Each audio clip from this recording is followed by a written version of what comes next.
மிதுனம் லக்ன அன்பர்களே, மனச்சஞ்சலம் உள்ள நாள் இன்று. உறவினர்கள் நண்பர்களிடத்து மனக்கசப்பை தவிர்க்க வேண்டிய நாள். கணவன் மனைவி உறவிலும் சற்று விரிசல் ஏற்படும் நாளாகையால் எச்சரிக்கை தேவை. சிலருக்கு கடன் உபாதைகள், கடன்காரர்கள் தொல்லைகள் இருக்கும். வெறுப்பும் விரக்தியும் இருக்கும் நாள் இன்று. இன்னும் சிலருக்கு தனிமையை உணரும் நாளாகவும் இன்றைய நாள் இருக்கும். பணியில் இருப்பவருக்கு பணிச்சுமை கூடும். சொந்த தொழில், உற்பத்தி சார்ந்த துறையை சார்ந்தவர்களுக்கும் ஓரளவு அனுகூலமான நாள் என்று. சிலருக்கு எதிர்பார்த்த இடத்தில் இருந்து தொழில் வகை கடன்கள் கிடைக்கும் நல்ல நாள். வியாபாரம், யூக வணிகம், தரகு, கமிஷன், மார்க்கெட்டிங் துறைகளை சார்ந்தவர்களுக்கு சுமாராக இருக்கும் நாள் என்று.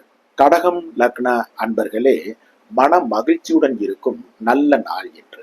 சிலருக்கு பெரிய மனிதர்களின் தொடர்பும் நன்மையை தரும். இன்னும் சிலர் குலதெய்வம் மற்றும் ஆலய தரிசனம் கிடைக்கும் அற்புத நாள் என்று. பிள்ளைகளால் பெருமையும் சிலருக்கு கிடைக்கும். முதியவர்களுக்கும் பிள்ளைகளால் ஆதரவும் அனுசரணையும் இருக்கும் நல்ல நாள் என்று. காதலிக்கும் இளைய பருவத்தினருக்கு மனமகிழ்ச்சி கூடும் அற்புத நாள் என்று. சிலருக்கு காதல் கைகூடும் நாளாகவும் இன்று இருக்கிறது. பணியில் இருப்பவருக்கு சோம்பல் தலை தூக்கும். சொந்த தொழில், வியாபாரம், யூக வணிகம், கமிஷன், தரகு போன்ற துறைகளை சார்ந்தவர்களுக்கும் இது மிக அற்புத நாள் இன்று.